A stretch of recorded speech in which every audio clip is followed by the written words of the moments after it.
கொடுத்ததான வாக்குத்தத்த வார்த்தையின் அடிப்படையில் தான் நாம் இந்த நாளில் இன்னொரு பிரசங்கத்தை நான் செய்ய போகிறேன். 1ஆம் தேதி காலை வேளையில் இந்த செய்தியை நான் பேசணும். மறுபடியும் அந்த செய்தியை நான் இந்த நேரத்தில் உங்களுக்கு சொல்லும்படியாக நான் வருகிறேன். இல்லை, கர்த்தர் நம்மை ஒரு முக்கியமான நபராக, ஒரு பெரிய மனிதனாக, ஒரு பெரிய மனுஷியாக கர்த்தர் நம்மை மாற்ற வாக்கு பண்ணியிருக்கிறார். அவ்விதமாக ஒரு பெரிய மனிதனாக மாற்றினதான ஒரு மகனுடைய வாழ்க்கையை குறித்து நம்ம பார்ப்போம். அவர் பெயர் யோதாம், ஜோத்தம் அப்படின்னு சொல்லுவாங்க. அவர் ஏன் அவருடைய வாழ்க்கையில் அவர் பெரியவராக மாறினார் என்று சொன்னால் நம்ம வாசிக்கலாம். 2 நாளாகமும்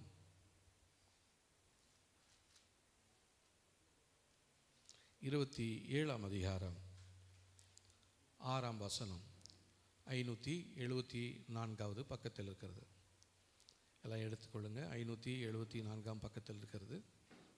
2 நாளாகமும் 27ஆம் அதிகாரம் 6ஆம் வசனம்.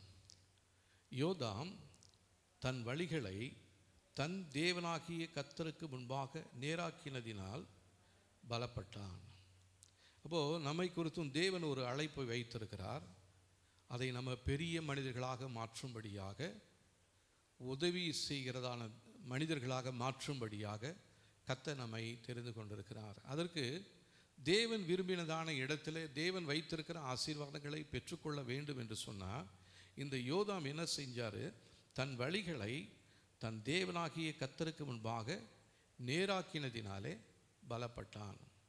நம்முடைய வழிகள் தேவனுக்கு பிரியமான வழிகளாக தேவ கரத்திலே நம்முடைய காரியங்களை ஒப்பு கொடுக்கும் பொழுது நம்மை தேவன் பெரிய மனிதர்களாக மாற்றுவார். ஆபிரகாமை அழைக்கும் பொழுது அவனுக்கு ஒரு வாக்குத்தத்தத்தை கொடுத்து அழைத்தார். ஆதியாகமம் 12ஆம் அதிகாரம்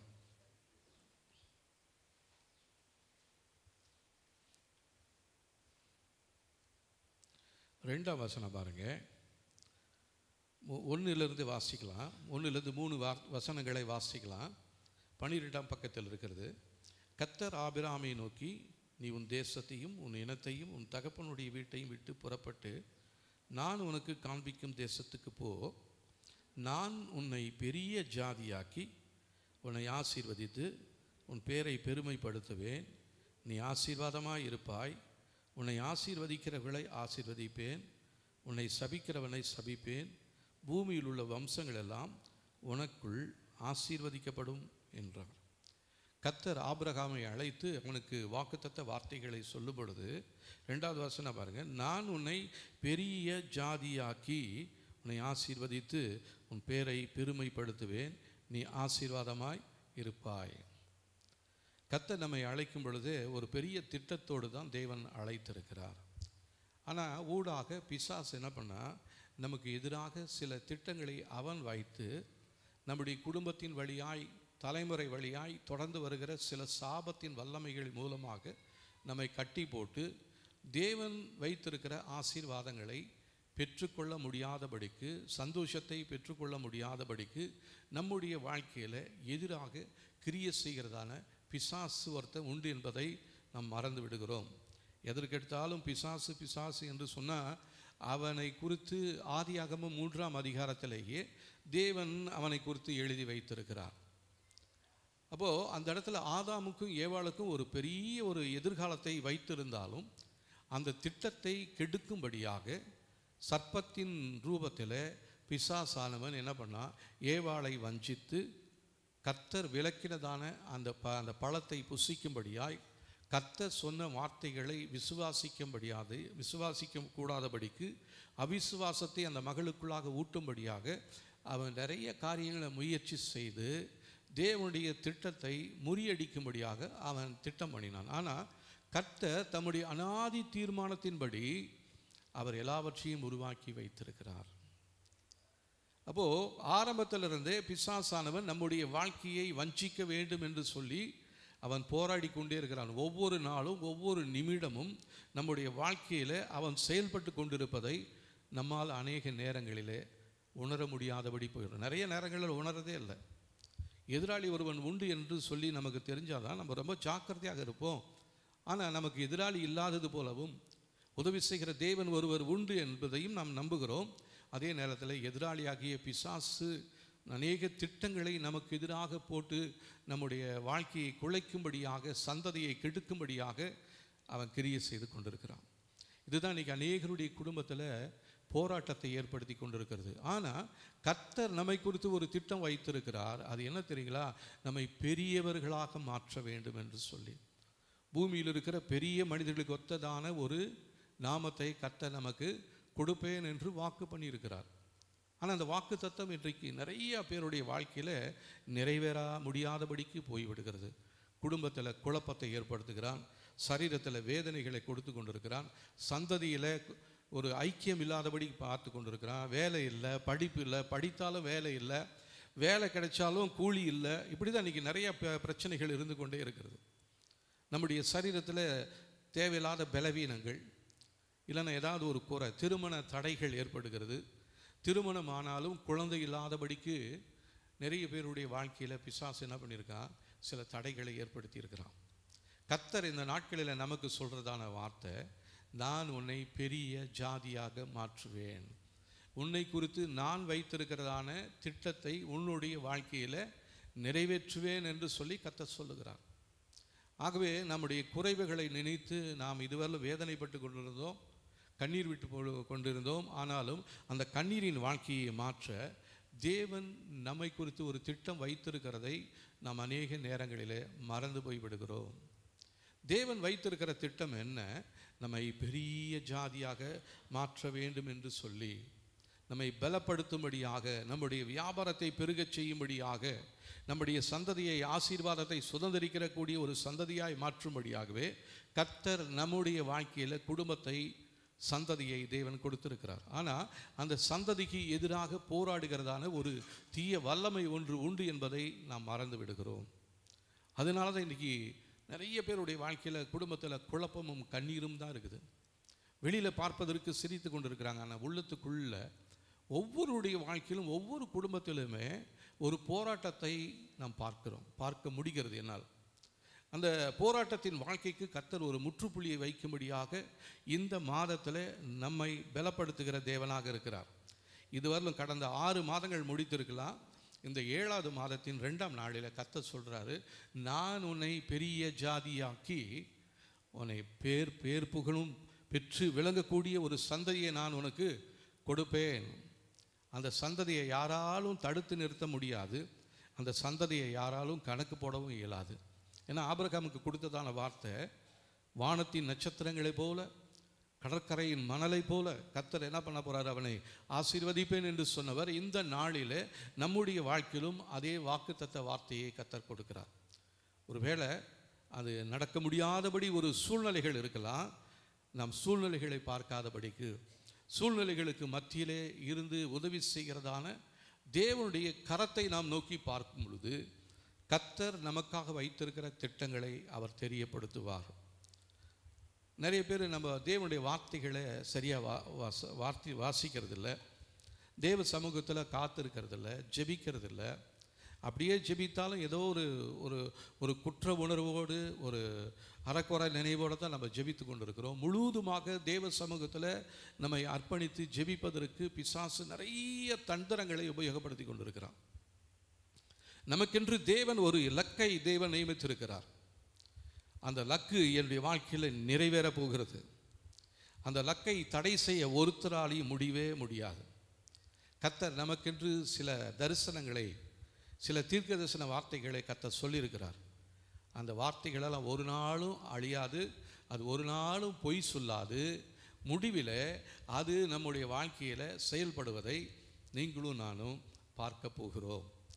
எதிராளியாகிய பிசாசு வெட்கப்பட்டு தலை குனிந்து அவன் அவமானப்பட்டு போவானே ஒழிய, நீங்களும் நானும் ஒரு நாளும் அவமானத்திலே இருப்பது கிடையாது.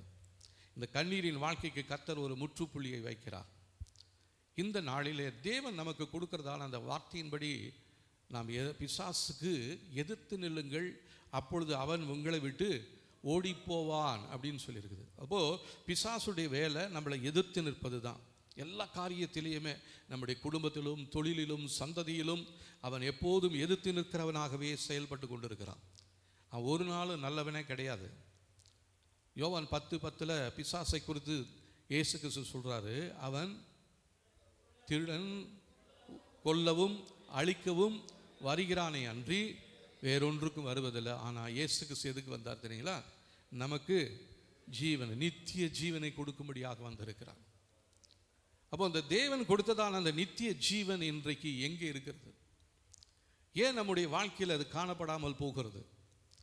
அதை குறித்து யாருமே அக்கறைப்படுறதே இல்லை. ஏதோ ஓடுறவரில் ஓடலாம், ஏதோ இருக்கிறவரில் ஏதோ ஒரு சாப்பிட்டுட்டு சொல்லுவாங்க இல்லைங்களா, வெந்ததை தின்னுட்டு விதி வந்தால் சாவலாம் அப்படின்வாங்க. அந்த விதி இல்லை. அந்த விதியை மாற்றக்கூடியதான தேவன் நம்முடைய தேவன். என்னுடைய டீச்சர் ஒருத்தர் இருந்தாங்க. அவங்க சொல்லுவாங்க, ஒரு பையன் சொன்னான், டீச்சர் அதுக்கெல்லாம் விதி வேணும் அப்படின்னா. உடனே அந்த டீச்சர் சொன்னாங்க, விதியை மதியால் வெல்லலாம் அப்படின்னாங்க. அந்த பையன் சொன்னால், விதியை மதியால் வெல்லணும்னு விதி இருந்தால் தான் டீச்சர் அதை வெல்ல முடியும் அப்படின்னு சொன்னான் இல்லைங்களா. அப்போ எனக்கு இன்னும் ஞாபகமாக இருக்கிறது. அப்போது விதியை வெல்லுவதற்கு மதி வேணும். அந்த மதியினால் விதியை வெல்வோம் என்று விதி இருந்தால் தான் அந்த விதியை நம்மால் வெல்ல முடியும் அப்படின்னு சொல்லி. அப்போ விதியை உண்டாக்கினது யார்?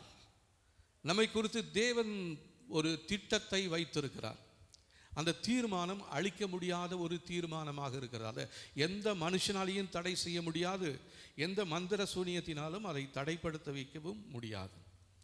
காரணம், நம்முடைய தேவன் பிசாசை ஜெயித்தவர். நம்முடைய தேவன் பிசாசுடைய கரத்தில் எழுந்து போனதான ஆதாம் ஏவாளின் இடத்திலிருந்து பறிக்கப்பட்டதான அந்த நன்மையை மறுபடியும் நமக்கு பெற்றுக் கொடுக்கும்படியாகவே தேவன் இந்த பூமிக்கு வந்தார். வந்து அவர் தன்னுடைய இரத்தத்தை சிந்தி பிசாசுடைய கையில் இருந்ததான அந்த அதிகாரத்தை நம்முடைய கையிலே கொடுத்திருக்கிறார். ஆனால் நம்முடைய கையில் அதிகாரம் இல்லாதது போல நீங்களும் நானும் இருக்கிறோம். ஏன்? தேவன் எதற்காக வந்தார்? என்ன செய்தார்? இயேசு கிறிஸ்து எனக்காக வந்தார், ரத்தம் சிந்தினார், மீட்டு கொண்டார். சரி, அதுக்கப்புறம் பிசாசுடைய சகல அதிகாரங்களையும் மேற்கொள்ளும்படியாக கர்த்தர் எனக்கு என்ன பண்ணியிருக்கிறாரு? அதிகாரம் கொடுத்திருக்கிறார். இன்றைக்கு அந்த அதிகாரம் இல்லாதபடிக்கு நாம் வெறும் கையாக பிசாசு முன்பே கை கட்டி கொண்டு நிற்கிறவர்களாக இருக்கிறோம். இதற்காக தேவன் நம்மை அழைக்கவில்லை. தேவன் நம்மை குறித்து வைத்ததான நோக்கத்தை நிறைவேற்ற அவர் போதுமானவராக இருக்கிறார். இப்போ இந்த இடத்துல யோதாம் தன் தேவனாகிய கர்த்தருக்கு முன்பாக தன்னை நேராக்கினதினாலே அவன் பலப்பட்டது போல நாம் கர்த்தர் நம்மை குறித்து வைத்திருக்கிறதான நோக்கத்தில் நாம் நேராக்கி தேவ சித்தத்தை அறிந்து எதிராளியுடைய கையில் இருக்கிறதான இழந்து போன எல்லா நன்மைகளையும் நீங்களும் நானும் எழும்பி பெற்றுக்கொள்ளாத வரையிலும், போராடி அவனுடைய கரத்திலிருந்து பறித்து கொள்ளாத வரையிலும் நமக்கு எந்த விதமான நன்மையும் வந்து சேருவது கிடையாது. நம்ம நிறைய நேரத்தில் ஜெபம் பண்ணியிருக்கிறோம், உபவாசம் பண்ணியிருக்கிறோம், ஆலயத்துக்கு வந்திருக்கிறோம், காணிக்கை போட்டிருக்கிறோம், ஆராதித்து இருக்கிறோம். ஆனால் தேவன் வைத்ததான அந்த முழுமையான விடுதலையை இந்த நிமிடம் வரையிலும் நம்முடைய வாழ்க்கையில் பெற்றுக்கொள்ளாமல் இருக்கிறோமே. இதற்கு காரணம் என்ன என்று சொல்லி யாராவது யோசித்து பார்த்துருக்கீங்களா? கலாத்தியர் 3:13 படி மரத்தில் தூக்கப்பட்ட எவனும் சபிக்கப்பட்டவனாக இருக்கிறான். கர்த்தர் நம்மை நியாயப்பிரமாணத்தின் சாபத்திலிருந்து நம்மை விடுதலையாக்கினார். வாஸ்தவம் தான், விடுதலையாக்கிட்டா நியாயப்பிரமாணத்தின் சாபத்தில் நமக்கும் மற்றவர்களுக்கும் ஒரு வித்தியாசத்தை கர்த்தர் ஏற்படுத்துவார். இன்றைக்கு தேவனை அறியாத ஜனங்களுடைய வாழ்க்கையில் என்ன பிரச்சனை இருக்குதோ அதே பிரச்சனை தான் என் வாழ்க்கையிலும் இருக்குது. தேவனை ஆராதிக்காத அந்த குடும்பங்களில் என்ன போராட்டம் இருக்குதோ அதே போராட்டம் தான் என் வாழ்க்கையிலும் இருக்குது. அவங்க வீட்லேயும் சந்தோஷம் இல்லை, சமாதானம் இல்லை. அவங்க வீட்டில் ஒரே சகோதரர்களிடத்தில் ஒரே போராட்டம், பெற்றோர் பிள்ளைகளிடத்தில் ஒரே சண்டை. உலக பிரகாரமாக இதெல்லாம் நடந்துகிட்டே இருக்குது. நம்முடைய வாழ்க்கையில் அப்படியே தான் நடக்குது. ஏன் இப்படி நடக்குதுன்னு சொல்லி யாராவது நினைச்சிருக்கிறோமா? நினச்சி பார்த்தா தேவன் நமக்கு வெளிப்படுத்தியிருப்பார். இந்த நாளில் அதை கர்த்தர் நமக்கு உணர்த்துகிறார். உலகத்தாருக்கும் நமக்கும் இடையில் ஒரு பெரிய வித்தியாசத்தை ஏற்படுத்தும்படியாகவே தேவன் நம்முடைய வாழ்க்கையில் நம்மை தெரிந்து கொண்டு இரத்தத்தினால் கழுவி பரிசுத்தாவியினால் அபிஷேகித்து நம்மை இம்மட்டுமாக பாதுகாத்து கொண்டு வருகிறார். இதில் பரிசுத்தாவின் அபிஷேகத்தையும் பெற்றுக்கொண்டு இருக்கிறோம். அந்நிய பாஷை பேசிக்கிட்டே இருக்கிறோம். அந்நிய பாஷை பேசாதவங்க வாழ்க்கையில் என்ன நடக்குதோ, பரிசுத்தாவி பெறாதவங்க குடும்பத்தில் என்ன நடக்குதோ அதே தான் பரிசுத்தாவியை பெற்றதான நம்முடைய வாழ்க்கையிலும் நம்முடைய குடும்பத்திலும் அதுதான் தொடர்ந்து செயல்பட்டு கொண்டே இருக்கிறது. இதற்காகவா தேவன் தம்முடைய விலையேற பெற்ற ஆவியை நமக்கு கொடுத்தார்? இதற்காகவா தேவன் தம்முடைய அன்பை நம்முடைய உள்ளத்தில் ஊற்றியிருக்கிறார்? பரிசுத்தாவியின் மூலமாக தேவன் நம்முடைய இருதயத்துக்குள்ள தம்முடைய அன்பை ஊற்றியிருக்கிறார். ஆனால் இன்னைக்கு பரிசுத்தாவியை பெற்றுக்கொண்டேன், அந்நிய பாஷை பேசுகிறேன் என்று சொல்லுகிறதான அந்த மனிதனுடைய வாழ்க்கைக்கும் ஆண்டவரை அறியாத மனிதனுடைய வாழ்க்கைக்கும் எந்த வித்தியாசமுமே இல்லை. அந்த குடும்பத்திலும் ஒரே போராட்டம், ஒரே சண்டை. இங்கே தேவனை ஆராதித்து தேவனுடைய அன்பினாலே நிரம்பி பரிசுத்தாவியினாலே நிரம்பப்பட்டதான தேவ ஜனங்களுடைய வாழ்க்கையிலும் அதைவிட இன்னும் கோரமான பிரச்சனைகள் ஏற்பட்டு கொண்டே இருக்கிறது. இதற்காகவா தேவன் தம்முடைய அன்பை நம்முடைய இருதயத்தில் ஊற்றி இருக்கிறார்? உலகம் கொடுக்க முடியாத சமாதானத்தை கர்த்தர் நமக்கு வைத்து போகிறேன் என்று சொன்னார். ஆனால் நிறைய குடும்பங்களில் இன்னைக்கு சமாதானம் இல்லை. காரணம், அவங்களுடைய குடும்பத்தினுடைய சூழ்நிலையை அவங்க பார்க்கும் பொழுது அவங்களால சமாதானமாக இருக்க முடியறதே இல்லை. நிறைய பேர் தூங்கி அநேக மாதங்கள் ஆகிறது என்று சொல்கிறாங்க. அவங்க சரீரத்தில் இருக்கிற பலவீனங்கள், தீராத வியாதிகள், பண பிரச்சனைகள், பொருளாதார சீர்குலைவு, திருமண தடை, குழந்தை பெற்றெடுப்பதில் தடை, இதெல்லாம் கர்த்தர் நமக்கு ஆசீர்வாதமாக கொடுத்திருக்கிறார். அப்போ ஏன் இந்த தடை வருகிறது? நம்முடைய எதிராளி ஒருவன் உண்டு என்பதை நாம் அறியாமல் இருக்கிறோம். தேவனை யார் என்று தெரிந்து கொள்வோம், எதிராளியும் யார் என்று கர்த்தர் நமக்கு தெளிவாக காட்டுவார். நம்ம தேவன் யார் என்றும் தெரியல, எதிராளி யார் என்றும் தெரியல. அதனால தான் நம்ம குடும்பத்தாரோடு, நம்முடைய உறவுகளோடு, நம்முடைய சொந்தங்களோடு நாம் யுத்தம் பண்ணி கொண்டிருக்கிறோம். நம்முடைய யுத்தம் மாம்சத்தோடும் இரத்தத்தோடும் இருக்கிறதான மனிதர்களோடு அல்ல. நம்ம வாசிக்கலாமா? பாருங்க, 2 கொரிந்தியர்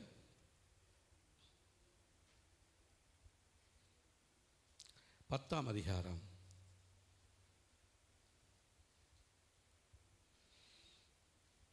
3ஆம் வசனத்திலிருந்து 5ஆம் வசனம் வரலும் வாசிக்கலாம். பாருங்க, 253ஆம் பக்கத்தில் இருக்கிறது. 2 கொரிந்தியர் 10ஆம் அதிகாரம் 3ஆம் வசனத்திலிருந்து வாசிக்கலாம். நாங்கள் மாம்சத்தில் நடக்கிறவர்களாயிருந்தும் மாம்சத்தின்படி போர் செய்கிறவர்கள் அல்ல. நாம் இந்த மாம்சத்தில் தான் இருக்கிறோம். நம்முடைய யுத்தமும் மாம்சத்தோடு இரத்தத்தோடு தான் இருக்கிறது. ஆனால் நம்முடைய யுத்தம் மாம்சத்தோடு இல்லை. மாம்சத்தில் இருக்கிறதான மற்ற மனிதர்களோடு நம்முடைய யுத்தம் இருக்கக்கூடாது. அதை தான் வேதம் தெளிவாக சொல்லுகிறது. மாம்சத்தின்படி நடக்கிறவர்களாக இருந்தும் மாம்சத்தின்படி போர் செய்கிறவர்கள் அல்ல. அப்போ இன்னைக்கு நம்ம யாரோட யுத்தம் செய்து கொண்டிருக்கிறோம்? நம்முடைய குடும்பத்தாரோடு, நம்முடைய உறவுக்காரர்களோடு, சகோதர சகோதரிகளோடு, ஊழியக்காரர்களோடு. இன்னைக்கு நிறைய ஊழியக்காரர்களை கேவலப்படுத்தி யூடியூப்பில் போடவும் பேசவும் இப்படி நிறைய யுத்தங்கள் நடந்து கொண்டே இருக்கிறது. அதெல்லாம் தேவனுடைய வார்த்தையின்படி, தேவனுடைய வார்த்தைக்கு விரோதமானது என்று சொல்லி அவங்களுக்கு கொஞ்சம் கூட யோசிப்பதற்கு பிசாசு விடுறதே இல்லை. அதனால தான் அந்த ஊழியக்காரங்க இப்படி, இவங்க ஊழியக்காரங்க இப்படி, இவங்க பிள்ளைங்க அப்படி, அவங்க அப்படி பண்ணுறாங்க, இப்படி நிறைய காரியங்களை நம்ம பார்த்துக்கிட்டே இருக்கிறோம். இதை பார்க்கும் பொழுது நமக்கு நாமளே தீமையை செய்து கொண்டிருக்கிறோம். நம்முடைய குடும்பத்திலேயே போராட்டம், மாமனார் மருமக, மாமியார் மருமக சண்டை. ஏன் இந்த யுத்தம் ஏன் நடக்குது? நம்முடைய யுத்தம் மாம்சத்தோடும் இரத்தத்தோடும் அல்ல. நம்முடைய யுத்தம் யாரோடு? வான மண்டலங்களில் இருக்கிற பொல்லாத ஆவியின் சேனைகளோடு, அதிகாரங்களோடு, துரைத்தனங்களோடு, வல்லமைகளோடு தான் நம்முடைய யுத்தம் இருக்கிறது. ஆனால் நம்முடைய எதிராளியாகிய நம்முடைய பிசாசை பார்க்க முடியாமல் மனிதர்களையும் குடும்பத்தினரையும் பார்க்கறதுனால தான் இந்த நாளிலே இந்த யுத்தம் இன்னும் தொடர்ந்து வந்து கொண்டே இருக்கிறது. இப்போ நம்ம இதிலிருந்து விடுபடும்படியாக நாம் இந்த நாளிலே ஜெபிக்க போகிறோம்.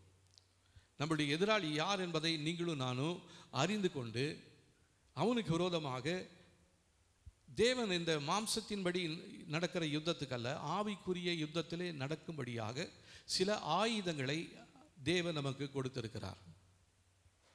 அதை குறித்து வாசிக்கும் பொழுது 4ஆம் வசனம் பாருங்க. எங்களுடைய போர் ஆயுதங்கள் மாம்சத்துக்கேற்றவைகளாய் இராமல் அரண்களை நிர்மூலமாக்குகிறதற்கு தேவ பலமுள்ளவைகளாய் இருக்கிறது. நமக்கு கொடுக்கப்பட்டதான அந்த போர் ஆயுதம் மாம்சத்துக்குரியதான போர் ஆயுதம் அல்ல. அவங்க வார்த்தை பேசுகிறாங்க, நானும் வார்த்தை பேசுகிறேன். அவங்க திட்டுறாங்க, நான் திட்டுறேன். அவங்க சபிக்கிறாங்க, நான் சபிக்கிறேன். இது நம்முடைய ஆயுதம் கிடையாது. ஆண்டவர் என்ன சொல்கிறாரு? உன்னை ஒரு கன்னத்தில் அடித்தா இன்னொரு கன்னத்தையும் காட்டுன்றார் ஆண்டவர். உலகத்தில் இருக்கிறவங்க சொல்லுவாங்க, அன்றைக்கி ஒரு அரசியல் தலைவர் சொல்கிறாரு, நான் ஒன்றும் இயேசு கிறிஸ்து இல்லை, ஒரு கன்னத்தில் அடித்தா இன்னொரு கன்னத்தை காட்டுவதற்கு அப்படின்னு சொல்கிறாரு. அப்போ உலகத்தில் இருக்கிறவங்களுக்கு கூட தெரியுது இயேசு கிறிஸ்து என்ன சொன்னாருன்னு.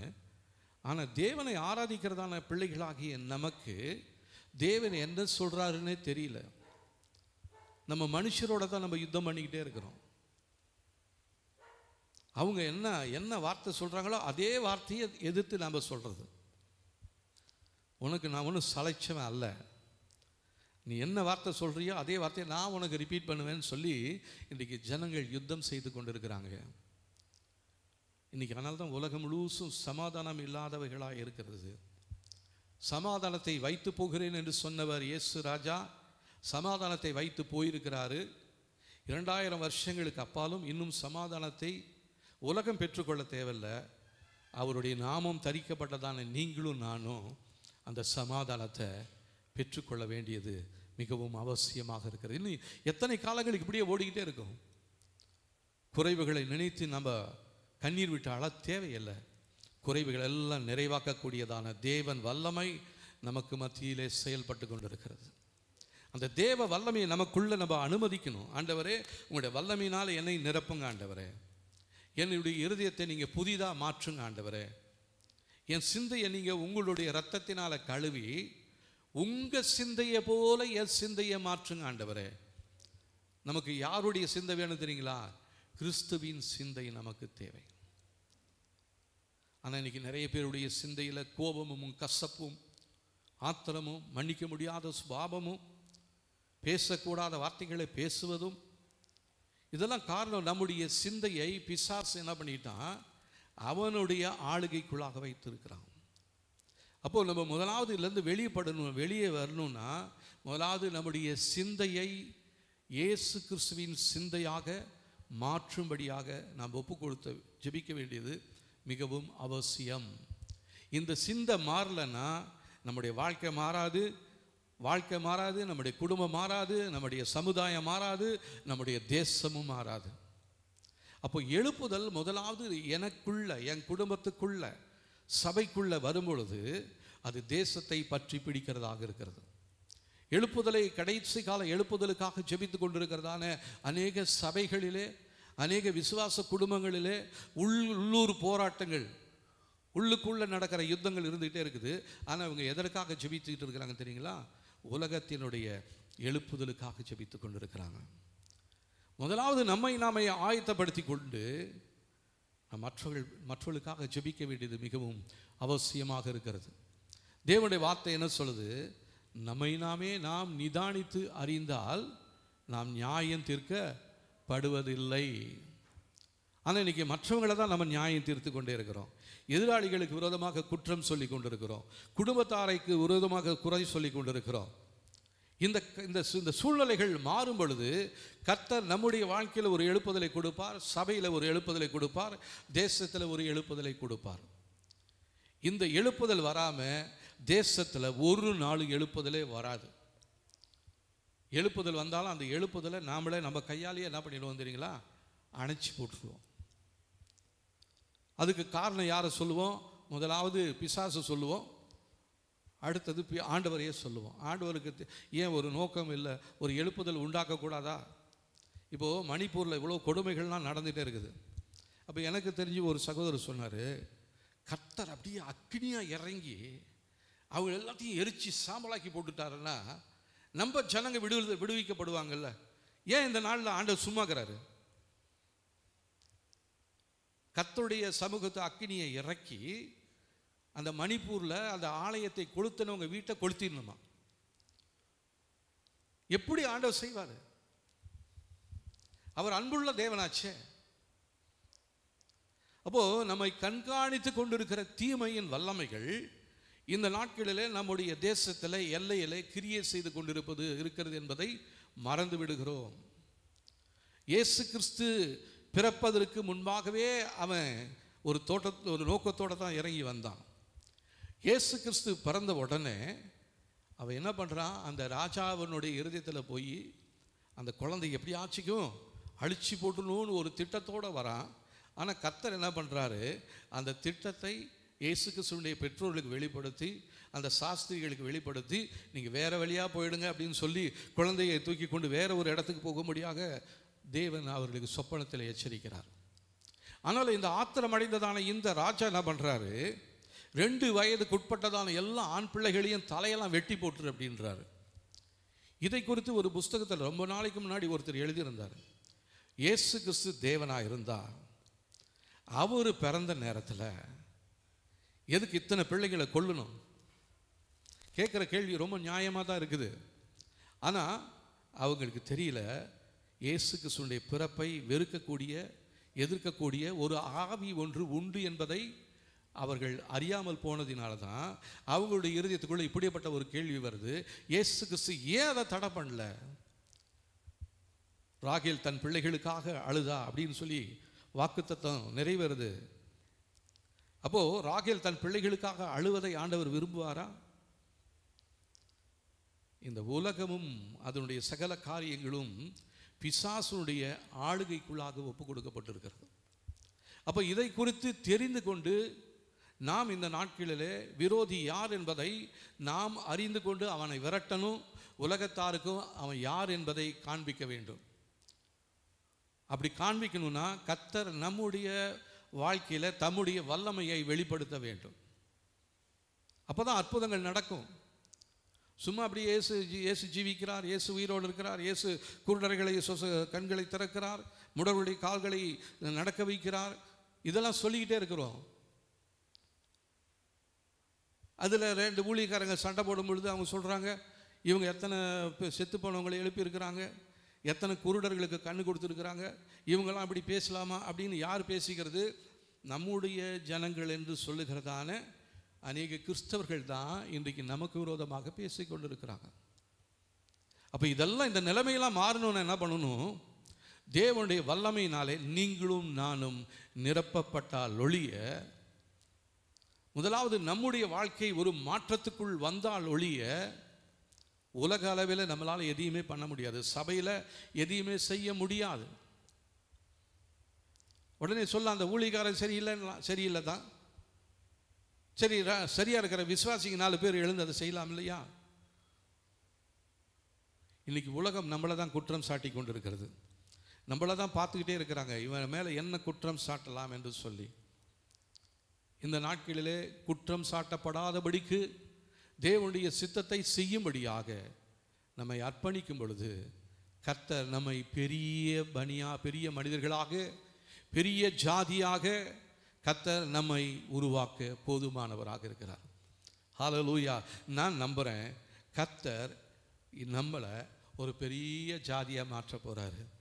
நம்முடைய ஊழியத்தை ஒரு பெரிய ஊழியமாக மாற்றுவார். நம்ம ஊழியத்தை மாத்திரமல்ல, எல்லா ஊழியக்காரர்களையும் கர்த்தர் தம்முடைய வல்லமையினாலே நிரப்பி ஒவ்வொரு சபையும் நிறைந்து வழியுகிற சபையாக கர்த்தர் இந்த கடைசி நாட்களிலே மாற்றும்படியாக செயல்படுகிறார். ஆனால் நாம் செயல்பட விருப்புறது அவரை விடுறதே இல்லை. இயேசுவை கட்டி போட்டுடுறோம். எசப்பா இது எங்கள் வாழ்க்கையில் வேண்டாம், எங்கள் சபையில் வேண்டாம், எங்கள் குடும்பத்தில் வேண்டாம், நாங்களும் மற்றவங்க போலவே சண்டை போட்டுக்கிட்டோம், நாங்களும் மற்றவங்க போலவே சமாதானத்தை இழந்துக்கிட்டே இருக்கிறோம், நீங்கள் எங்களுக்கு வேணாம் அவங்களுக்கு போய் செய்யுங்க அப்படின்னு சொல்லி இயேசு கிறிஸ்துவை வேற ஊருக்கு அனுப்பிச்சிக்கிட்டே இருக்கிறோம். ஒரு இடத்துல இயேசு கிறிஸ்து ஒரு பிசாசை விரட்டின பொழுது அந்த பிசாசு நீங்கினவன் அவன் தேவனுடைய சமூகத்தில் அதுவரை அவன் ட்ரெஸ்ஸு போடாமல் நிர்வாணமாக இருக்கிறான். கர்த்தர் அவளுக்கு சுகத்தை கொடுத்த உடனே அவன் ட்ரெஸ்ஸை போட்டுக்கிட்டு இயேசுவின் பாதத்தில் இருக்கும் பொழுது வசனம் என்ன சொல்லுது? ஜனங்கள் அதை பார்த்து பயந்தார்கள். அதுக்கு முன்னாடி தான் பயந்துகிட்டு இருந்தாங்க, அந்த பக்கம் போகிற வரவெல்லாம் கல் எடுத்து அடிக்கிறான், எல்லாம் செத்து போகிறான்னு. இப்போது அவன் தன்னுடைய செய்கைகள் எல்லாத்தையும் விட்டுட்டு அவன் நல்லவனா மாறி இயேசு பக்கத்தில் உட்கார்ந்து இருக்கும் பொழுது அந்த ஊராருக்கு என்ன பண்ணுறாங்க தெரியுங்களா? இயேசுவை தங்கள் ஊரை விட்டு போகும்படியாக வேண்டிக் கொள்கிறார்கள்.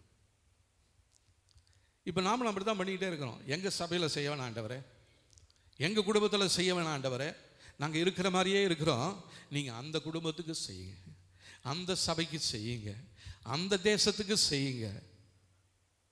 அவர் நம்மளை தானே தேடி வந்திருக்கிறாரு, நம்மளை தானே அபிஷேகித்திருக்கிறாரு, நம்மளை தானே பெயர் சொல்லி கூப்பிட்டுருக்கிறாரு. ஏன் இந்த வாழ்க்கையை, நம்முடைய வாழ்க்கையில் இந்த மாற்றங்கள் ஏற்படாமல் இருக்கிறது?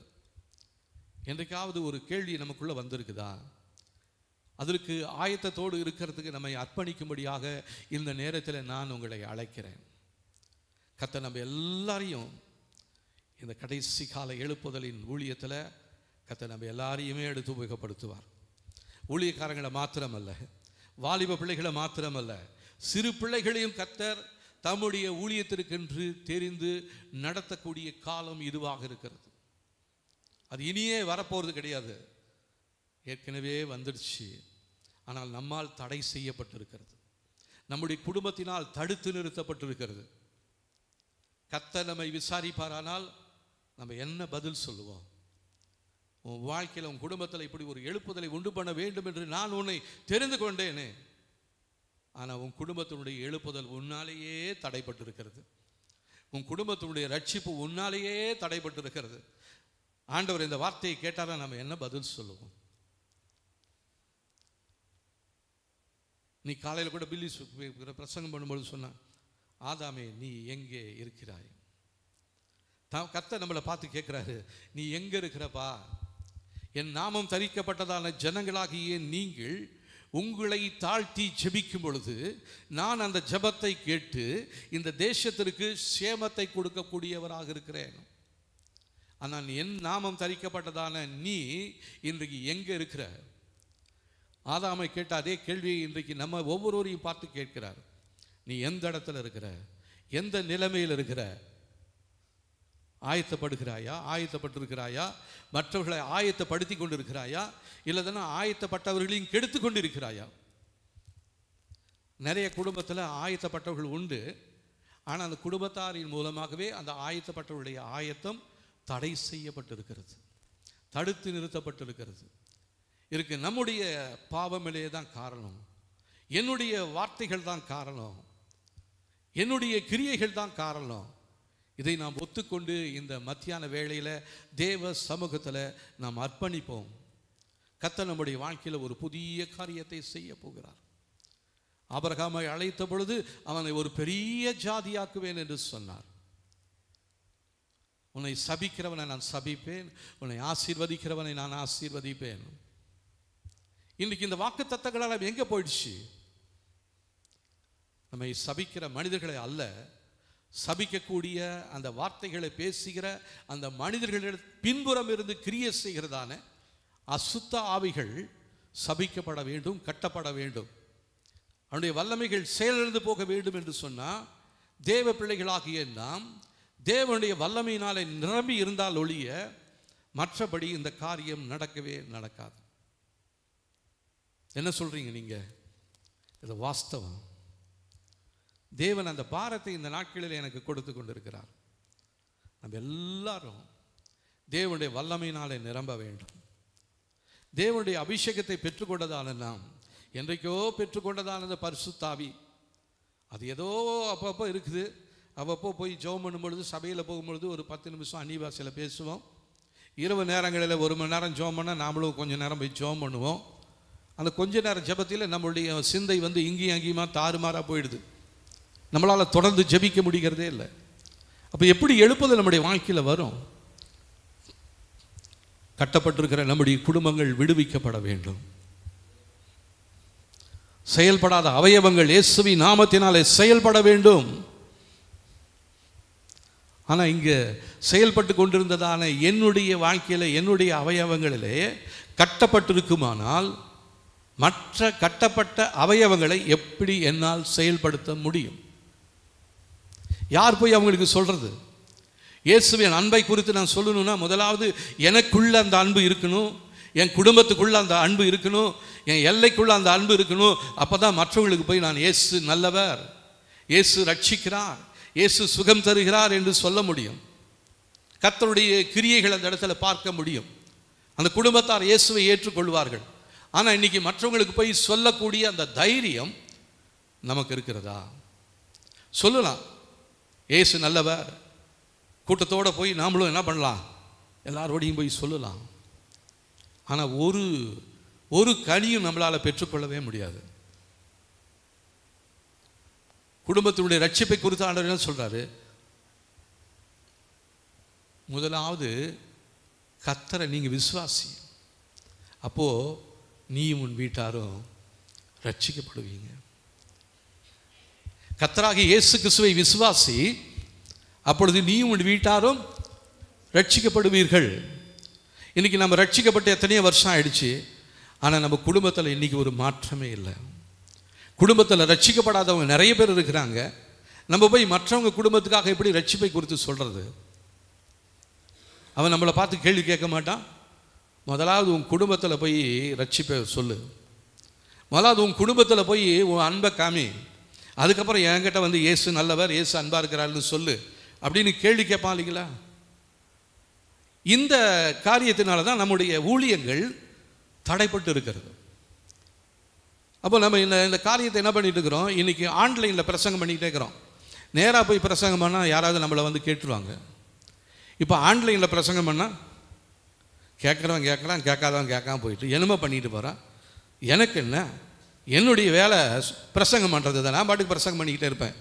என்னை யார் கேள்வி கேட்கறது? இந்த தைரியத்தில் தான் இன்றைக்கி நம்ம ஓடிக்கிட்டே இருக்கிறோம். இந்த தைரியத்தில் தான் நம்ம ஊழியத்தை செய்து கொண்டு இருக்கிறோம். யாராவது நம்மளை எழும்பி ஒரு கேள்வி கேட்டால் நம்மளால் பதில் சொல்ல முடியுமா? வேற யாரும் வேணாம், நம்முடைய குடும்பத்தில் இருக்கிறவங்கள நமக்கு விரோதமாக இன்னைக்கு சாட்சி சொல்வதற்கு நிறைய ரெடியாக இருக்கிறாங்க. ஆனால் அந்த சாட்சியை கேட்பதற்கு யாரும் இல்லாததுனால நீங்களும் நானும் தப்பிச்சுக்கிட்டு இருக்கிறோம். இல்லைன்னா நம்முடைய குடும்பத்தில் இருக்கிறவங்கள எழுந்து நமக்கு விரோதமாக சாட்சி சொல்வதற்கு நிறைய பேர் ரெடியாக இருக்கிறாங்க. கடைசி காலத்தில் நம்மை மாட்டி விடுவதற்கு வேற யாரும் தேவையே இல்லை.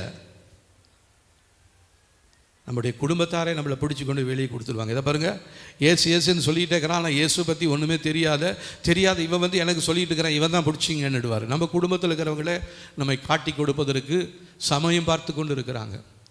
உறவுக்காரர்களே சந்தோஷப்பட்டு நம்மை காட்டி கொடுக்கும்படியாக காத்து கொண்டிருக்கிறவர்கள் உண்டு. இந்த நாளில் நாம் என்ன பதில் சொல்ல போகிறோம்? ஆனால் கர்த்தர் சொல்றாரு, அந்த ஜோத்தம் தன் வழிகளை தன் தேவனாகிய கர்த்தருக்கு முன்பாக நேராக்கினதினாலே அவன் பலப்பட்டான். தேவனுடைய பரிசுத்தாவியினாலே பலனை பெற்றுக்கொண்டதான நீங்களும் நானும் பலப்பட்டதற்குரிய அறிகுறியே இல்லாமல் இன்னைக்கும் அப்படியே எலும்பும் தோலுமா பார்வோனின் பிந்தின காலத்து மாடுகள் போல. அவர் கனவுல ரெண்டு வகையான மாடுகளை பார்க்குறார். முதலாவது கனவுல பார்க்குற மாடுகள் எப்படி இருக்குது? கொழுத்து போய் கொழுன்னு இருக்குது. ரெண்டாவது கனவுல ஒரு 5 மாடுகளை பார்க்குறாரு. அது எப்படி இருக்குது? இலைச்சி போய் துரும்பா இன்னைக்கு சாவறதா நாளைக்கு சாவறதான்னு இருக்குது. ஆனால் இந்த இலைச்சி போனதான மாடு அந்த கொழுத்த மாடுகளை என்ன பண்ணிடுதான்? விழுங்கி வச்சிச்சு. விழுங்கிட்டாலும் இந்த இளைத்து போன மாடு இளைத்ததாகவே காணப்படுகிறது. இப்படி தான் நம்முடைய வாழ்க்கையில் இருக்குது. தேவ சமூகத்தில் தேவனுடைய வார்த்தையை பெற்றுக்கொண்டு கொழுத்து போய் பலன் படைந்திருக்கிறேன் அப்படின்னு சொல்றதான நம்முடைய வாழ்க்கை அந்த பிந்தின கனவில் வந்ததான மாடு முழுங்கி போட்ட போகிறதுல நம்முடைய வாழ்க்கையும் காணப்படுகிறது. இதற்கு காரணம் யார்? நாம் தான். நம்ம அதை ஒத்துக்கொள்வோம். ஆண்டவரை என்ன பலப்படுத்துங்க ஆண்டவரே, என்னுடைய தேவ சமூகத்தை அக்கினியால் என்னை நிரப்புங்க ஆண்டவரே. என்னுடைய கைகளிலும் கால்களிலிருந்து தேவ சமூகத்தை அக்கினி புறப்பட்டு வருவதாக, என்னுடைய வாயிலிருந்து வருகிற வார்த்தைகள் அக்கினி வார்த்தைகளாக மாறட்டும். எதிராக இருக்கிறதான பதர்கள் எல்லாம் இயேசுவின் நாமத்தினாலே எரிந்து சாம்பலாய் போகட்டும். இந்த ஜெபத்தை நம்ம செய்யும் பொழுது கர்த்தர் நிச்சயமாகவே நம் ஒவ்வொருவரையும் அக்கினி ஜுவாலைகளாக மாற்றி எதிரிகளை அழித்து போட வல்லமையுள்ளவராக இருக்கிறார். ஹல்லேலூயா! எத்தனை பேர் நம்புறீங்க? நான் நம்புகிறேன். தேவன் அவ்விதமாக செயல்பட போகிறார். அப்போ அதற்கு நீங்களும் நானும் ஆயத்தமாக இருக்கிறோமா? இதான் அடுத்த கேள்வி. ஆயத்தம் இல்லாதவர்கள் நம்மை ஆயத்தப்படுத்தும்படியாக கர்த்தருடைய கரத்தில் ஒப்பு கொடுக்க போகிறோம். ஒரு ஊருக்குள்ளார 2 கிறிஸ்தவங்க இருந்தாலும் அந்த 2 கிறிஸ்தவங்களுக்குள்ளாரையும் ஒரே அடிதடி தான். இன்னைக்கு சில சபைகளில் நடக்கிறதான சண்டைகள் எல்லாத்தையும் எடுத்து ஒரு குறிப்பிட்ட மனிதர் யூடியூப்பில் போட்டுக்கிட்டே இருக்கிறார். அதை நான் பார்க்கறதில்ல. அது பார்க்கும் பொழுது பார்ப்பேன், கொஞ்சம் இதான்னு சொன்னால் அட என்ன ஆஃப் பண்ணிட்டு வந்துடுவேன். எதுக்கு இதை நம்ம பார்த்துக்கிட்டுன்னு சொல்லி. அப்போ அருமையான நம்முடைய சகோதரி ரூபி அவங்க கடந்த வாரத்தில் அவங்க அமெரிக்கா போயிட்டாங்க. அப்போது இங்கேருந்து ஒரு சிலர் அவங்களுக்கு ஆலோசனை சொன்னாங்களாம், நீங்கள் போகும்பொழுது தயவுசெய்து தமிழ் சபைகளுக்கு போயிடாதீங்க, ஆங்கில ஆராதனைக்கு போங்க. ஏன்? தமிழ் சபைகளில் தான் ஏகப்பட்ட பிரச்சனை, போராட்டங்கள்.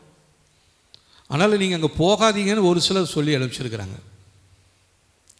பாருங்கள், நம்முடைய பேரும் புகழும் எவ்விதமாக வெளிநாடுகளிலும் பரவி கொண்டிருக்கிறது என்று சொல்லி கர்த்தர் நம்ம பெரிய மனுஷனாக மாற்றணும்னு சொல்லியிருக்கிறாரு. ஆனால் நம்முடைய பெயர் புகழ் எவ்விதமாக மாறிக்கொண்டிருக்கிறது. நம் நிமித்தமாக எழுதப்பட்ட விதமாக நம் மூலமாக கிறிஸ்துவின் நாமம் தூஷிக்கப்படுகிறதே. அப்போது அது ரோமருக்கு எழுதின நிருபம் 2ஆம் அதிகாரம் 24ஆம் வசனம் பாருங்க. 209வது பக்கத்தில் இருக்குது. எழுதியிருக்கிறபடி தேவனுடைய நாமம் புறஜாதிகளுக்குள்ளே உங்கள் மூலமாக தூஷிக்கப்படுகிறது. ஏற்கனவே எழுதி வச்சிட்டார் ஆண்டவர். உன் நிமித்தமா என் நாமம் தூஷிக்கப்பட போகிறது, உன் நிமித்தமா நான் மறுபடியும் சிலுவையில் அறையப்பட போகிறேன். கர்த்தருக்கு நல்லா தெரியுது நம்மளை குறித்து. தெரிஞ்சிருந்தால் நம்மளை அழைச்சிருக்கிறாரு. அது அவர் செய்த தவறா? இல்லை, நம்ம மேலே வைத்திருக்கிறதான அந்த உன்னத அழைப்பு. அந்த அழைப்பில் தெரிந்து கொள்ளுதலில் நீங்களும் நானும் நிலைத்திருந்தால் தேவனுடைய நாமம் நம் மூலமாக மகிமைப்படும். தேவனுடைய ராஜ்யம் நம்முடைய தேசத்தில் கட்டப்படும். எழுப்புதல் தேசத்தில் வரும். நிறைய ஊழியக்காரங்க சொல்லிக்கிறாங்களாம், தமிழ்நாட்டில் தான் எழுப்புதல் துவங்க போகிறது என்று சொல்லி. அதை அறிந்ததான பிசாசு இன்றைக்கு தமிழர்களுக்கு மத்தியிலேயே ஒரு ஒற்றுமை இல்லாதபடிக்கு நீயா நானா என்று சொல்லி, உயர்ந்தவன் தாழ்ந்தவன் என்று சொல்லி, ஜாதி வேறுபாடுகளை சொல்லி, ஏழை பணக்காரன் என்று சொல்லி, வசதியுள்ளவன் வசதி இல்லாதவன் என்று சொல்லி நமக்குள்ளாகவே ஒரு பிரிவினை ஏற்படுத்தி வைத்திருக்கிறான். அதை கேட்டுக்கொண்டு ரட்சிக்கப்பட்டதான நாமும் ரட்சிக்கப்படாதவர்களைப் போலவே நீங்களும் நானும் செயல்பட்டு கொண்டு இருக்கிறோம். எந்த விதத்தில் நியாயம்? ஆகவே இந்த நேரத்தில் நமக்கென்று ஒரு லக்கை கர்த்தர் வைத்திருக்கிறார். அதை உணர்ந்ததான பவுல் சொல்றாரு 2 தீமோத்தேயுல,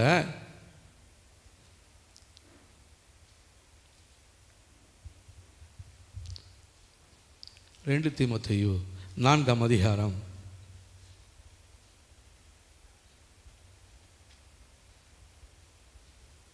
4ஆம் வசனத்திலிருந்து 8ஆம் வசனம் வரலும் வாசிக்கலாம் வாங்க. 294வது பக்கத்தில் இருக்குது. சத்தியத்துக்கு செவியை விலக்கி கட்டுக்கதைகளுக்கு சாய்ந்து போகும் காலம் வரும். நீயோ எல்லாவற்றிலும் மன தெளிவுள்ளவனாயிரு, தீங்கு அனுபவி, சுவிசேஷனுடைய வேலையை செய், உன் ஊழியத்தை நிறைவேற்று. ஏனென்றால் நான் இப்பொழுதே பானபலியாக வார்க்கப்பட்டு போகிறேன். நான் தேகத்தை விட்டு பிரியும் காலம் வந்தது. நல்ல போராட்டத்தை போராடினேன், ஓட்டத்தை முடித்தேன், விசுவாசத்தை காத்து கொண்டேன். இது முதல் நீதியின் கிரீடம் எனக்காக வைக்கப்பட்டிருக்கிறது. நீதியுள்ள நியாயாதிபதியாக கர்த்தர் அந்நாளிலே அதை எனக்கு தந்தருளுவார். எனக்கு மாத்திரமல்ல, அவர் பிரசன்னமாகுதலே விரும்பும் யாவருக்கும் அதை தந்தருளுவார். பவுல் தன்னுடைய கடைசி நாட்களில் எழுதுகிறதான அந்த வார்த்தை தான். இந்த எங்கேருந்து எழுதுனா தெரியுங்களா? ஜெயிலிருந்து எழுதுகிறாரு. வயசான காலத்தில் அவர் எழுதுகிறாரு. அவருடைய நம்பிக்கையை சொல்கிறாரு. நல்ல போராட்டத்தை போராடினேன், போராட்டத்தை போராடினேன், ஓட்டத்தை முடித்தேன், விசுவாசத்தை காத்துக்கொண்டேன். இப்போ இந்த வார்த்தையை நம்மளால் சொல்ல முடியுமா? நல்ல போராட்டத்தையே போராடிட்டு இருக்கிறோம். குடும்பத்துக்குள்ளார போய் போராடுறோம், வேலை செய்கிற இடத்துல போய் போராடிட்டு இருக்கிறோம், படிக்கிற இடத்துல போய் போராடிக்கிட்டே இருக்கிறோம். ஓட்டத்தை முடிக்கலை. ஏதோ கர்த்தர் கொஞ்சம் கிருபையாக நமக்கு ஒரு உயிரை கொடுத்து அப்படியே பட்டு பட்டுன்னு அடிச்சுக்கிட்டே இருக்குது. அது இப்பயா அப்பயான்னு இருக்குது. இப்போ இந்த ஓட்டத்தை முடிப்பதற்கு முன்பாகவே நாம் சரி செய்து கொள்ள வேண்டிய ஒரு முக்கியமான ஒரு காரியம் இருக்கிறது. நிறைய பேர் இந்த வசனத்தை எங்கே போடுவாங்க அப்படின்னா, அவங்க செத்து போன பின்னாடி கல்லறையில் போட்டு வச்சுருப்பாங்க. நல்ல போராட்டத்தை போராடினார். ஆனால் அவர் எங்கே போராடி இருப்பார் தெரியுங்களா? குடும்பத்தில் போராடி இருப்பார், சகோதரிடத்தில் போராடி இருப்பார், சொத்துக்காக போராடி இருப்பார், எனக்கு வேணும் உனக்கு வேணும்னு கேஸ் போட்டிருப்பார். அவர் போட்ட கேஸ் இன்னும் முடிவில்லாமல் இருக்குது. ஆனால் இவர் இங்கே என்ன போட்டுருக்கிறாரு? நல்ல போராட்டத்தை போராடினேன். எதுக்கு இந்த மாய்மாலமான காரியங்கள்? இன்னும் கொஞ்சம் பேர் ஆர்ஐபி அப்படின்னு போடுவாங்க, ரெஸ்ட் இன் பீஸ். வசனம் இருக்கு இல்லைங்களா? நித்திய அந்த சமாதானத்துக்குள்ளாக பிரவேசித்தேன் அப்படின்றது அந்த ஆர்ஐபி. ஏசாயா தீர்க்கதரிசன புஸ்தகத்தில் அந்த வார்த்தை இருக்குது, சமாதானத்துக்குள் போய் இளைப்பாறுகிறேன் அப்படின்னு சொல்லி. அந்த வசனத்தை எங்கே போட்டுருவாங்க? கல்லறையில் போட்டிருப்பாங்க. ஆனால் இவங்க உயிரில் இருந்தவர்களும் வீட்டுக்குள்ளார ஊருக்குள்ளார ஒருத்தன் இவர் இருந்தப்போ இவர் வந்தார்னாவே எல்லாம் வீட்டுக்குள்ளே போய் ஒழிச்சிக்குவாங்க. ஒரே குடிச்சிட்டு இரவும் பகலும் இவர் கூத்தடிக்கிறதும் கும்மாளம் பண்ணுறதும் அந்த ஊருக்குள்ளாரே யாருக்கும் தாங்க முடியாது. இவர் எப்போ வருவாரோ பார்த்துட்டு கதவெல்லாம் சாத்திடுவாங்க. ஆனால் இவர் கல்லறையில் எப்படி இருக்குது? இவர் ரெஸ்ட் இன் பீஸ். இதுக்கெல்லாம் கர்த்தருடைய அந்த நாள் ஒன்று வரும் பாருங்க. அன்னைக்கு தான் தேவன் என்னை பார்த்து சொல்லுவார், உண்மையுள்ள ஊழியக்காரனு ஒன்று கூப்பிடணும், இல்லைன்னா அநீதி உள்ள ஊழியக்காரனு என்னை பார்த்து கூப்பிடணும். அன்னைக்கு யாரும் தப்பிக்க முடியாது. இன்னைக்கு வேணால் வசனம் அடித்து வச்சிருக்கலாம், வீட்டுக்கு முன்னாடி தொங்க விட்டுருக்கலாம், காரில் போட்டிருக்கலாம், கல்லறையில் போட்டிருக்கலாம். ஆனால் அன்னைக்கு சொல்லுவார், அநீதி உள்ள ஊழியக்காரனே, பிசாசுக்காகவும் அவனுடைய சேனைகளுக்காகவும் நியமிக்கப்பட்டதான இந்த நரகத்துக்குள்ளே நீ போன்வார். நரகம் நமக்காக உண்டாக்கப்பட்டது கிடையாது, அது பிசாசுக்காகவும் அவனுடைய தூத கூட்டங்களுக்காகவும் அந்த இடத்தை ஆயத்தம் பண்ணி வைத்திருக்கிறார். ஆனால் நாம் போய் அதில் விழலுமா? நம்மளை பார்த்தா ஆண்டவர் என்ன சொல்லணும்? நல்லது உண்மையும் முத்தமுள்ள ஊழியக்காரனே, உன்னுடைய தேவனுடைய இளைப்பாறுதலுக்குள்ள நீ பிரவேசி அப்படின்னு சொல்லணுமே ஒழிய, பிசாசுக்காகவும் அவனுடைய தூதலுக்காகவும் ஏற்படுத்தப்பட்டதான நரகத்தில் போய் விழுன்னு சொல்லி நம்மளை பார்த்து சொன்னாருன்னா அன்றைக்கி நம்ம எங்கே போய் நிற்போம்? இன்றைக்கி நாச்சுக்கு நம்ம வீட்டில் சண்டை போடுறது நம்ம வீட்டுக்குள்ளார தான் தெரியும். அன்னைக்கு ஆண்டவர் கொடுக்குற நியாய தீர்ப்பு முழு உலகத்துக்கு முன்னாடியும் நடக்க போகுது. எல்லாரும் நம்மளை பார்ப்பாங்க. இந்தியாக்காரன் மாத்திரம் இல்லை, அமெரிக்காவில் இருக்கிறவன் பார்ப்பான், ரஷ்யாவில் இருக்கிறவன் பார்ப்பான். அவங்கெல்லாம் பார்த்துட்டு போகிறாங்க, தெரியாதவங்க தான். ஆனால் இதுவரை நான் ஊழியம் செஞ்சுட்டு இருந்த என் சபை மக்கள் என்னை பார்ப்பாங்களே, இதுவரை என் குடும்பத்தில் இருந்த என் குடும்பத்தாரும் பார்ப்பாங்களே, நான் பெத்த பிள்ளை பார்க்குமே, நான் கட்டின மனைவி பார்ப்பாளே, கட்டின புருஷன் பார்ப்பானே, இந்த யோசனை என்னைக்காவது நமக்கு வந்திருக்குதா? நாம் சரிப்படுத்தி கொள்ள தேவன் இந்த நேரத்தை நமக்கு கொடுத்திருக்கிறார். தேவன் நம்மளை பார்த்து கேள்வி கேட்கும் பொழுது நம்ம என்ன பதில் சொல்லுவோம்? ஆண்டவரே, தெரியாமல் செஞ்சுட்டேன், என்னை ஒரு விஷயம் பூமிக்கு அனுப்புங்க, நான் போய் ரட்சிக்கப்பட்டு மறுபடியும் வந்துடுறேன். அதெல்லாம் இல்லை. ஒன்ஸ் நீ வந்துட்டீன்னா திருப்பி போகிறதுக்கு பேச்சே கிடையாது. ஆனால் இப்போ தான் நமக்கு நேரம், நல்ல நேரத்தை கர்த்தர் கொடுத்துருக்கிறார். இப்போ நம்மளை சரிப்படுத்தி கொள்ள போகிறோம். நம்முடைய இருதயத்தை கர்த்தருக்கு நேராக நம்ம திருப்புவோம். தேவனுடைய வார்த்தைகளை நம்மளை நம்புவோம். அவருடைய வார்த்தையின்படி நம்ம நடப்பதற்கு நம்மை அர்ப்பணிப்போம். கர்த்தர் சீக்கிரமாக வரப்போகிறார். அவருடைய வருகையின் காலம் மிகவும் சமீபமாக இருக்குது.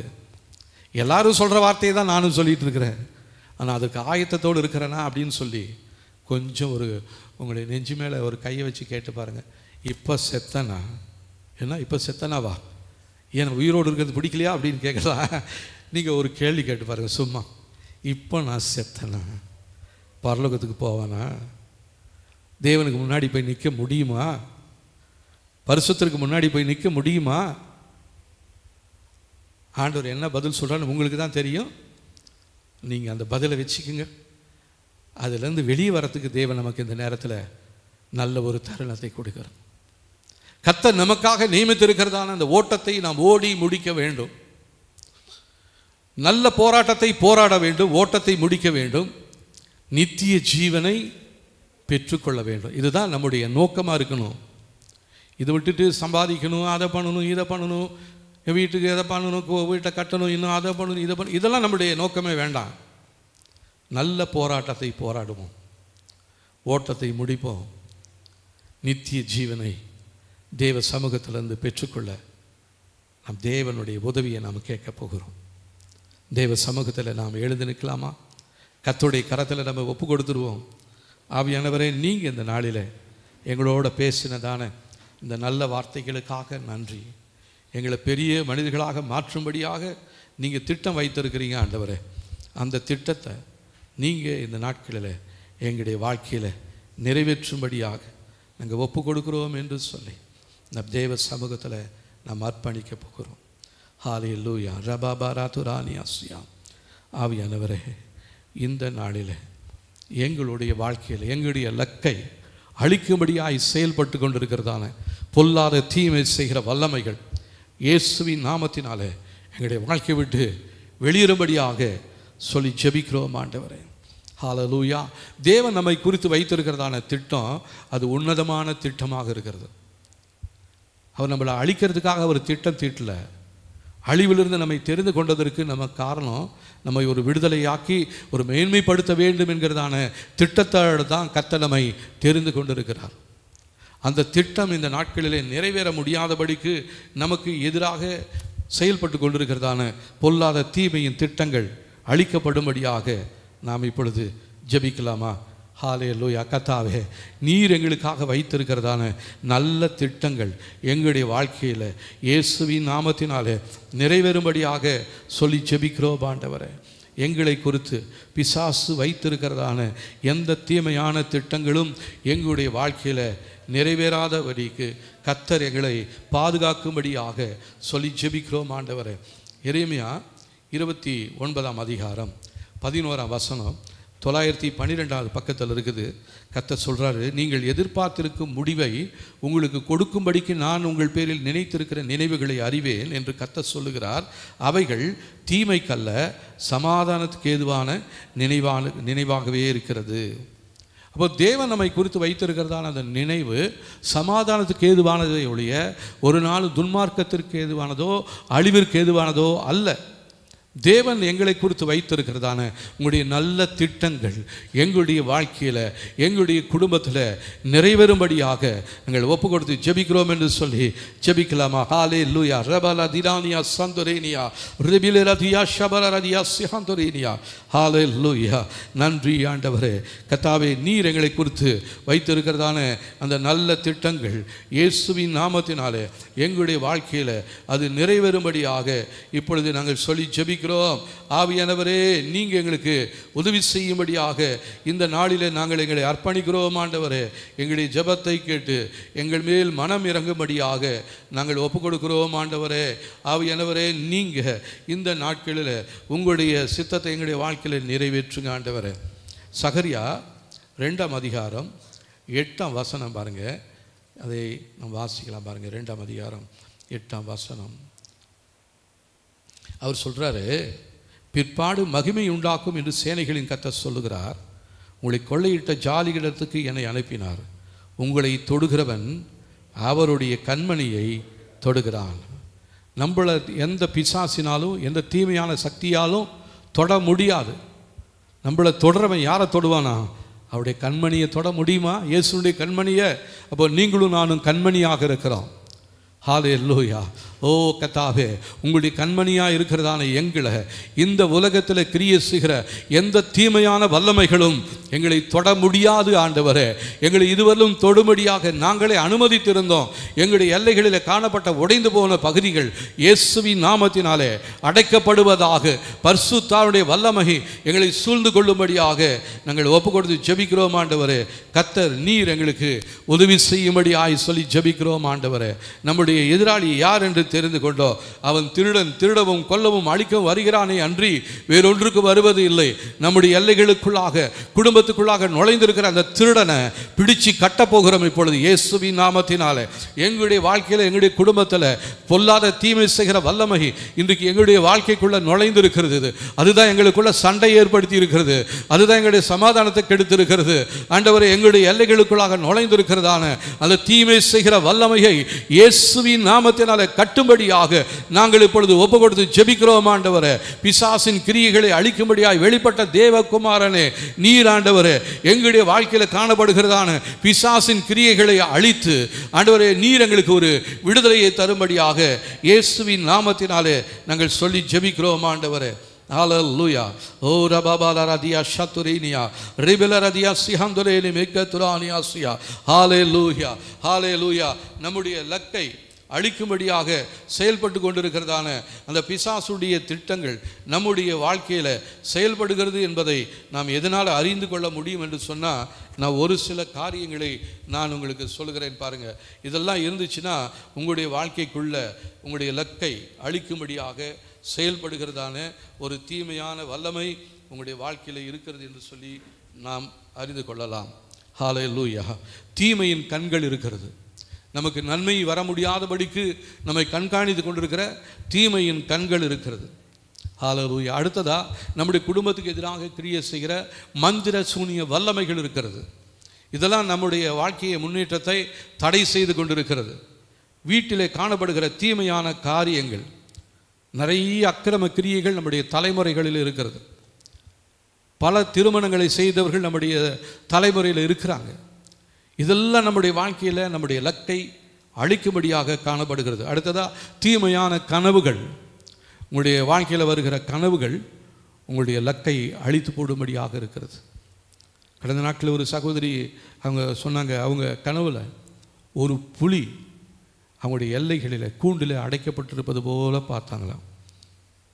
தீமையின் காரியங்கள் அது உங்களுடைய லக்கை, கர்த்தர் உங்களுக்கு வைத்திருக்கிறதான உங்களுடைய நோக்கத்தை தடை பண்ணும்படியாய், உங்களை பயப்படுத்தும்படியாய் உங்களுடைய வாழ்க்கையில் எல்லைகளில் இருந்து கொண்டிருக்கிறது. அவங்களுடைய வாழ்க்கையில் திருமண உறவில் ஒரு விரிசல், டைவர்ஸ் பண்ணியிருக்கிறாங்க. அவங்களுடைய கனவுல ஒரு புலி இருக்குதாங்க. காரணம் தெரியுது. ஆண்டவர் அந்த தீமையின் காரியங்கள் உங்களுடைய எல்லைகளை விட்டு வெளியேறும்படியாக சொல்லி செபிக்கணும். என் வாழ்க்கையை கெடுத்து கொண்டிருக்கிற பொல்லாத பலவானே, என்னுடைய லக்கை அடைய முடியாதபடி தடை செய்கிற ஆவியே, இயேசுவின் நாமத்தினாலே என்னுடைய வாழ்க்கையை விட்டு வெளியே போ என்று சொல்லி கட்டளை கொடுங்க. ஹல்லேலூயா, ஹல்லேலூயா, ஹல்லேலூயா. அடுத்ததா உங்களை கண்ட்ரோல் பண்ணிக்கிட்டே இருப்பாங்க. நீ அதை செய்யாத, இதை செய்யாத, இங்கே போகாத, அங்கே போகாத அப்படின்னு சொல்லி கண்ட்ரோல் பண்ணி கொண்டிருக்கிறவர்கள் உண்டு. இதுதான் இஸ்ரவேலை வனாந்தரத்தில் 40 வருடம் அலைய வைத்தது. அவருடைய வாழ்க்கையில் அவருடைய சமுதாயத்தில் காணப்பட்ட ஒரு சில காரியங்கள் தேவனுக்கு விரோதமாக முறுமுறுத்து கொண்டிருந்தாங்க. அவங்கள கண்ட்ரோல் பண்ணிக்கிட்டே இருந்துச்சு அந்த முறுமுறுப்பு. வாக்குத்தத்தம் பண்ணப்பட்ட அந்த பாலும் தேனும் ஓடுகிற கானானுக்குள்ளே பிரவேசிக்க முடியாதபடிக்கு அவங்கள கண்ட்ரோல் பண்ணி கொண்டு இருந்தது. அதை போலவே நம்முடைய வாழ்க்கையில் தேவன் வைத்திருக்கிற சமாதானத்தை, சந்தோஷத்தை பெற்றுக்கொள்ள முடியாதபடி, பார்க்க முடியாதபடிக்கு தடை பண்ணி கொண்டிருக்கிறதான பொல்லாத தீமை செய்கிற வல்லமைகள் உண்டு. ஹல்லேலூயா. ஓ நன்றி ஆண்டவரே. நிறைய குடும்பத்தில் சாபங்கள் இருக்கலாம். நிறைய குடும்பத்தில் தொடர்ந்து தவறுகள் செய்து கொண்டே இருக்கலாம். அவங்களுடைய தாத்தா செய்த தவறு, அப்பா செய்த தவறு, பிள்ளை செய்கிற தவறு, பேரப்பிள்ளை செய்கிற தவறு ஒரே மாதிரி இருக்கும். அடுத்ததா அறியாமை. என் ஜனங்கள் அறிவில்லாமையினாலே சங்காரமாகிறார்கள் என்று சொன்னது வார்த்தையின்படி அறிவில்லாமையினாலே சங்காரம் ஆகியிருக்கலாம். வியாதிகள், பலவீனங்கள், காலத்துக்கு முன்பாக ஏற்படுகிற மரணங்கள், தீமையின் குடும்ப முறைகள். யூதா கோத்திரனுடைய தகப்பன் அவர் ஒரு தவறு செய்தார். அவருடைய சந்ததியிலே வந்ததான தாவீது பத்சபேலாடத்தில் தவறு செய்தான். அவனுடைய சந்ததியில் வந்ததான சாலமோன் அநேக ஸ்திரீகளை விவாகம் பண்ணி கொண்டு கர்த்தருடைய சித்தத்திற்கு மாறாக நடந்தான். தாவீதுடைய மற்றொரு மகன் அம்னோன் தன்னுடைய சகோதரியிடத்திலேயே போய் தீமையான காரியங்களை செய்தான். அதை தட்டி கேட்க முடியாதபடி கோபத்தில் இருந்ததான அப்சலோம் சகோதரனையும் கொண்டுட்டான், தன்னுடைய தகப்பனுடைய மறுமனையாட்டிகளையும் எல்லாருக்கும் முன்பாகவும் அவன் கெடுத்தான். இதெல்லாம் காரணம் அந்த குடும்பத்தின் வழியாய் வருகிற சாபத்தின் வேர். இது நம்முடைய வாழ்க்கையிலிருந்து வெளியேறணும். கடினமான அரண்கள் இருக்கிறது நம்முடைய வாழ்க்கையில். இப்படிப்பட்டதான வாழ்க்கையில் தேவையில்லாத அலைச்சல்கள், வீணான அலைச்சல்கள் வரலாம். அடைக்கப்பட்ட வாசல்கள் இருக்கிறது, பயங்கரமான கனவுகள் வருகிறது, எந்த விதமான லாபமற்ற வேலைகள் இருக்கிறது, கருச்சிதைவுகள் இருக்கிறது. வெற்றி பெறும் நேரத்திலே தோல்வியை நாம் சந்திக்க வேண்டியவர்களாக இருக்கிறோம். தேவ நியமத்தை இடத்தை விட்டு கீழாக இருக்கிறோம். நம்ம ஆனால் சொல்கிறோம், நான் வாளாக அல்ல தலையாக இருக்கிறேன், கீழாக அல்ல மேலாகன்னு சொல்லிக்கிட்டே தான் நம்ம கீழே தான் இருக்கிறோம், வாளாக தான் இருக்கிறோம். நம்மை பின்னுக்கு இழுக்கும் சக்திகள் போராடி கொண்டு இருக்கிறது. இந்த சக்திகளின் பிடிகளிலிருந்து இப்பொழுது நாம் வெளியேறும்படியாய் நாம் இந்த நேரத்தில் நம் தேவ சமூகத்தில் ஒப்பு கொடுக்க போகிறோம். நம்முடைய பாவங்களை அறிக்கை செய்யலாம். தேவனை எங்களுடைய குடும்பத்தின் வழியாய், தலைமுறை வழியாய் வந்ததான எல்லா சாபங்களையும் மன்னிக்கும்படியாய் சொல்லி செபிக்கிறோம். தேவனோடு நெருக்கமான உறவு வைத்துக் கொள்வோம். ஹல்லேலூயா, ஆமென். தேவனுடைய வார்த்தைகளிலே நிலைத்திருப்போம், தேவனுடைய வார்த்தைகளை தியானிப்போம், தேவனுடைய வார்த்தைகளை வாசிப்போம். நிறைய நேரத்தில் நம்முடைய வாயை அடக்கிக் கொள்வோம். தீமையான நபர்கள் நமக்கு முன்பாக இருக்கிறார்கள் என்பதை அறியாதபடிக்கு நிறைய நேரத்தில் வாயை திறந்து பேசின வார்த்தைகள் தான் நம்முடைய வாழ்க்கையில் இன்றைக்கு பெரிய போராட்டத்தை ஏற்படுத்தி கொண்டிருக்கிறது. ஆகவே இந்த நேரத்தில் போராடி ஜெபிக்க ஜெபம் தேவை, யுத்த ஜெபம் தேவை. இழந்ததை பெறும்படியாய் முயற்சி செய்வோம். ஆண்டவரே, எங்களுடைய வாழ்க்கையிலிருந்து சாத்தானால் திருடி செல்லப்பட்ட எல்லா நன்மைகளும் எங்களை வந்து சேரட்டும் என்று சொல்லுவோமா? இயேசுவின் இரத்தத்தின் வல்லமையினாலே நம்மையும் நம்முடைய குடும்பத்தையும் அர்ப்பணிப்போம். கர்த்தாவே, இந்த நல்ல நேரத்துக்காக நன்றி. கேட்ட வார்த்தையின்படி நீர் எங்களை பெரியவர்களாக மாற்றும்படியாகவே தெரிந்து கொண்டீர். யோதாம் ஆண்டவரே, உம்மில் அவன் நிலைவரப்பட்டான், பெரியவனாய் மாறினானே. ஆபிரகாமை அழைத்த பொழுது அவனை பெரிய ஜாதியாக்குவேன் என்று சொன்னீரே. எங்களையும் அவ்விதமாக தான் அழைத்திருக்கிறீர். ஆனால் பெரிய ஜாதியாக மாறாமல் இன்னும் நாங்கள் குறுக்கி போய்கிட்டே இருக்கிறோம். ஆண்டவரே, எங்களை விடுவீங்க. ஆண்டவரே, இந்த இருளான காரியத்திலிருந்து, இந்த மரண ஸ்தலத்திலிருந்து எங்களுக்கு விடுதலையை தரும்படியாய் ஏசப்பா உங்களை நோக்கி நாங்கள் கூப்பிடுகிறோம். எங்களை கர்த்தருடைய கரத்தில் அர்ப்பணிக்கிறோம். வேண்டாத பலவீனங்கள் எங்களை விட்டு அகன்று போகும்படியாக நாங்கள் சொல்லுகிறோம். எங்களுடைய வாழ்க்கையில் காணப்படுகிற எல்லா பாவங்களும் சாபங்களும் இயேசுவின் நாமத்தினால் எங்களுடைய வாழ்க்கை விட்டு வெளியேறுவதாக அதிசயங்களை செய்யுங்க. வந்திருக்கிற நம்முடைய பிள்ளைகள் யாவருக்காக நன்றி. இதை கேட்டுக்கொண்டிருக்கிற நம்முடைய பிள்ளைகள் ஒவ்வொருடைய வாழ்க்கையிலும் தேவனுடைய வல்லமை வெளிப்படுவதாக அதிசயங்களை செய்யுங்க. ஆண்டவரே, பாதுகாத்துக் கொள்ளுங்க. ஒரு விசுகுடைகளை தாழ்த்துகிறோம். எல்லா மகிமையும் உமக்கே செலுத்துகிறோம். இயேசுவின் நாமத்தில் ஜெபிக்கிறோம் நல்ல பிதாவே, ஆமென்.